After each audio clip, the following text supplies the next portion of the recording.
brought to you by Nova शुद्ध घी। जब जब खाए दिल खुश हो जाए, सदियों का नोवा शुद्ध देसी घी, सपना स्वस्थ भारत का। आई लव घी। नमस्कार, आप देख रहे हैं क्राइम तक। मैं हूं आपके साथ मनीषा झा।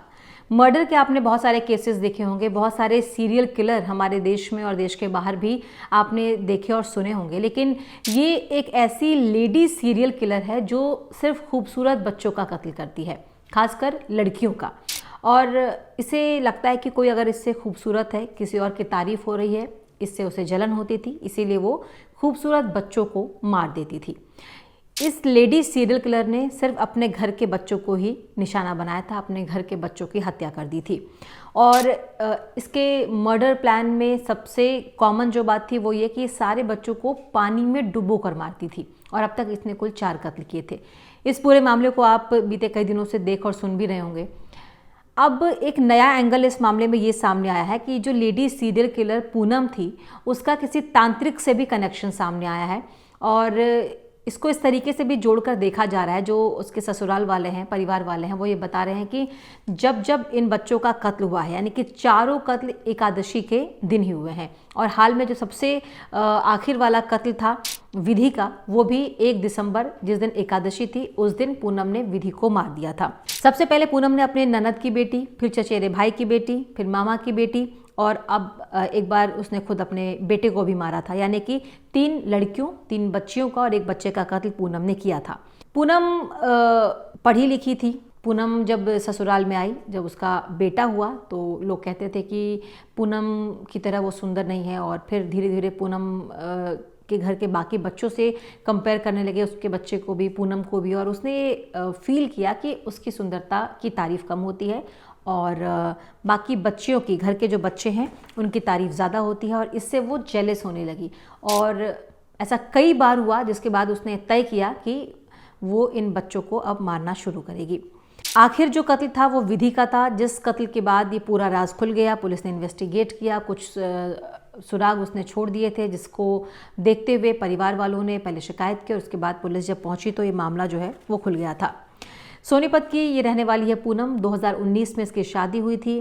पूनम ने ग्रेजुएशन किया था, उसके बाद बीएड की पढ़ाई जो है उसने अपने ससुराल में की थी और 2020 में पूनम का एक बेटा भी हुआ था।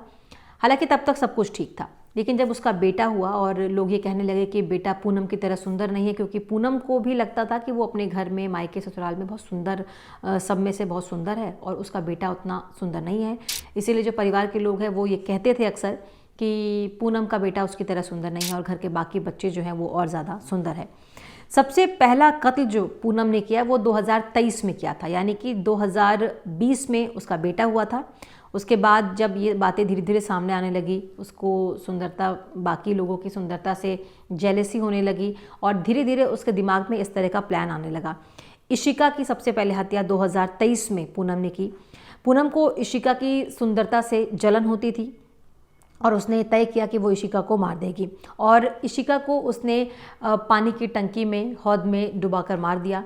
और इशिका को मारते हुए उसके बेटे शुभम ने देख लिया था और उसे ये डर था कि कहीं शुभम भी ये बात बाहर जाके किसी को ना बता दे, इसीलिए उसने उसके बाद अपने बेटे का भी कत्ल कर दिया ठीक उसी तरीके से, और ताकि बाकी परिवार के लोगों को लगे कि दोनों ही बच्चे खेलते हुए पानी में डूब गए, जिससे उन दोनों बच्चों की मौत हो गई। और हुआ भी ऐसे ही, क्योंकि खुद उसमें पूनम का बच्चा भी शामिल था मरने वालों में, इसलिए लोगों को उस पर ज़्यादा शक भी नहीं हुआ और ये लोगों ने मान लिया कि इशिका और शुभम खेलते खेलते पानी की हौद में जाकर, पानी की हौद यानी कि पानी की टंकी में जाकर डूब गए और उनकी मौत हो गई। ये 2 पहले मर्डर पूनम ने किए थे। इसके बाद पूनम अपने चचेरे भाई की 6 साल की बेटी जिया को उसने देखा और जिया बहुत सुंदर थी, घर में सब उसकी सुंदरता की तारीफ़ करते थे और यहीं से तीसरे मर्डर का प्लान पूनम ने शुरू कर दिया, जो कि अगस्त 2025 में किया। यानी कि 2023 के बाद अगस्त 2025 में इस बीच पूनम प्रेग्नेंट भी हुई और अपनी प्रेगनेंसी के दौरान पूनम ने किसी भी बच्चे की हत्या नहीं की। अब इशिका, शुभम 2 मर्डर वो कर चुकी थी। तीसरा मर्डर प्लान उसने किया जिया का। जिया उसके चचेरे भाई की बेटी थी जिसकी उम्र 6 साल थी। वो भी बहुत सुंदर थी। लोग कहते थे कि जिया बहुत खूबसूरत है। बार बार ऐसा सुनकर पूनम को गुस्सा आ गया और पूनम ने उसे भी पानी की टंकी में डालकर उसकी भी जान ले ली। और परिवार वालों को सबको ऐसा ही लगा कि वो खेलते खेलते पानी में गिर गई, जिससे उसकी मौत हो गई। जिया के कत्ल के बाद पूनम ससुराल लौट आई और उसके बाद 30 नवंबर और 1 दिसंबर को पूनम के जो पति हैं उनके घर में शादी थी। दो शादियां थी और ये इसी साल की कुछ दिन पहले की बात है। अभी दिसंबर चल रहा है, नवंबर की बात है। 30 नवंबर और 1 दिसंबर को ये 2 शादियां थी घर में। पूनम ने बारात में नहीं जाने का बहाना बनाया। उसने कहा उसकी तबीयत ख़राब है और वो शादी में नहीं जाएगी। अगले दिन एक बच्ची घर की, विधि नाम था जिसका, वो उसने सीढ़ियों से जाते हुए देखा और उसकी नज़र पड़ी। उसने देखा ये तो बहुत खूबसूरत बच्ची है। उस बच्ची से भी पूनम को जलन हुई। उसने सोचा कि वो इस बच्ची का भी कत्ल कर देगी। 1 दिसंबर को चौथा मर्डर पूनम ने किया। इस बच्ची का नाम विधि, और विधि को उसने एक छोटे से पानी के टब में डुबोकर मारा, जिसके बाद ये पूरा मामला भी खुला। और इस 1 दिसंबर को भी एकादशी थी। इससे पहले जब 2023 में इशिका शुभम का मर्डर किया तब भी एकादशी थी। जिया का जब अगस्त 2025 में मर्डर किया तब भी एकादशी थी। और अब 1 दिसंबर को जिया का जब पूनम ने मर्डर किया तब भी एकादशी थी। इसीलिए इस पूरे केस को तांत्रिक वाले एंगल से जोड़कर भी देखा जा रहा है। परिवार का कहना है कि वो एक तांत्रिक से मिलती थी, उससे उसका कनेक्शन सामने आया है और कहा यह भी जा रहा है कि उसके कहने पर ही उसने इस तरह की चीज़ की है। पूनम अक्सर अपने घर में कहती थी कि पास के ही रहने वाले एक शख्स की आत्मा उसके अंदर आती है, और जब वो आत्मा आती है तो पूनम आवाज़ बदल कर बातें करती थी और कहती थी कि उस आत्मा ने उससे हत्याएं करवाई है। और वो उस किसी पुरुष की आवाज़ में या आवाज़ बदल कर कहती थी कि उसने 3 बच्चों को मार डाला है। और ये चौथा कत्ल भी पूनम ने कर दिया। लेकिन यहाँ पूनम से 2 गलती हो गई और इसी की वजह से पूनम पकड़ी भी गई। सबसे पहले तो पूनम ने जिस स्टोर में एक टब में बच्चे को मारा था, उसका दरवाज़ा उसने बाहर से बंद कर दिया, जिससे ये तय हो गया कि बच्चे अपने आप नहीं डूबी है बल्कि उसका मर्डर किया गया है। दूसरा ये कि पानी का जो टब था वो बहुत छोटा था और उसमें डूबने से उसकी मौत नहीं हो सकती थी किसी भी बच्चे की। यहाँ से भी शक पैदा हुआ। और तीसरा सबसे अहम कि जिस वक्त ये हादसा हुआ, जिस वक्त ये घटना घटी, जिस वक्त उसने उसको मारा, उस समय उस घटना के तुरंत बाद लोगों ने जो नोटिस किया था, परिवार वालों ने, पूनम के कपड़े गीले थे। कई लोगों ने उससे पूछा भी तो उसने अलग अलग बहाने बनाए और कहा कि किसी और वजह से कपड़े गीले हो गए हैं, उसने कपड़े चेंज किए।